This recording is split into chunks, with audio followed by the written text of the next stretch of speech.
কেন হঠাৎ করে উইন্ডোজের চেনা সেই নীল আতঙ্ক কালো রঙে রূপ নিচ্ছে? 4 দশকের পুরনো এই ত্রুটি বার্তার ডিজাইন বদলানো কি কেবল রঙের খেলা, নাকি এর পেছনে আছে গভীর পরিকল্পনা? প্রায় 4 দশক ধরে প্রযুক্তি দুনিয়ায় আতঙ্কের আরেক নাম ছিল উইন্ডোজের ব্লু স্ক্রিন অফ ডেথ। এটি ছিল এমন এক ত্রুটি বার্তা যা দেখা মানেই ছিল ব্যবহারকারীর ডিভাইস তাৎক্ষণিকভাবে বন্ধ হয়ে গেছে বা বড় কোনো সিস্টেমিক সমস্যা তৈরি হয়েছে। এবার সেই বহুল পরিচিত নীল রঙের জায়গা নিচ্ছে কালো। উইন্ডোজ 11 এর সাম্প্রতিক সংস্করণে এই ত্রুটি বার্তা প্রদর্শিত হবে কালো ব্যাকগ্রাউন্ডে, যাতে থাকছে আরও সহজবোধ্য ও সংক্ষিপ্ত তথ্য।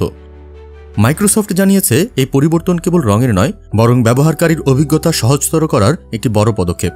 বিশেষ করে 2024 সালের মাঝামাঝি সময়ে ঘটে যাওয়া ক্রাউড স্ট্রাইক আপডেট বিভ্রাটের পর, যেখানে লক্ষ লক্ষ উইন্ডোজ সিস্টেম একযোগে ক্র্যাশ করে, তখন থেকেই কোম্পানিটি তাদের অপারেটিং সিস্টেমকে আরও স্থিতিশীল ও পুনরুদ্ধারযোগ্য করার জন্য নানা পদক্ষেপ নিচ্ছে। নতুন এই কালো স্ক্রিনে এখন আর ভ্রুকুটিপূর্ণ কোনো ইমোজি থাকছে না। তার বদলে যুক্ত হয়েছে রিস্টার্ট প্রক্রিয়ার একটি শতাংশ হিসাব, যাতে ব্যবহারকারী সহজেই বুঝতে পারেন ডিভাইসটি কোন পর্যায়ে আছে। এই সরলীকৃত ইউজার ইন্টারফেসটির মূল লক্ষ্য হচ্ছে ভয় বা বিভ্রান্তি না বাড়িয়ে একটি সুশৃঙ্খল পুনরুদ্ধার প্রক্রিয়াকে সহজতর করা। মাইক্রোসফট বলছে উইন্ডোজ 11 সংস্করণ 24H2 ব্যবহারকারীরা এই পরিবর্তন গ্রীষ্মের শেষ নাগাদ পাবেন। পাশাপাশি যেসব পিসি পুনরায় স্বয়ংক্রিয়ভাবে চালু হতে ব্যর্থ হয়, তাদের জন্য সংস্থাটি একটি দ্রুত মেশিন পুনরুদ্ধার পদ্ধতিও চালু করছে। এর ফলে বড় মাপের বিভ্রাটের সময় মাইক্রোসফট সরাসরি তাদের সার্ভার থেকে নির্দিষ্ট সমাধান পাঠিয়ে আইটি টিমের জটিল হস্তক্ষেপ ছাড়াই সমস্যা সমাধান করতে পারবে।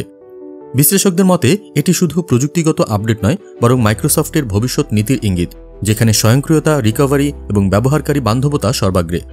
নীল নয়, এখন থেকে মৃত্যু নয়, বরং পুনর্জন্মের প্রতীক হয়ে উঠছে উইন্ডোজের স্ক্রিন অফ ডেথ। আপনারা দেখছিলেন প্রতিদিন সকাল।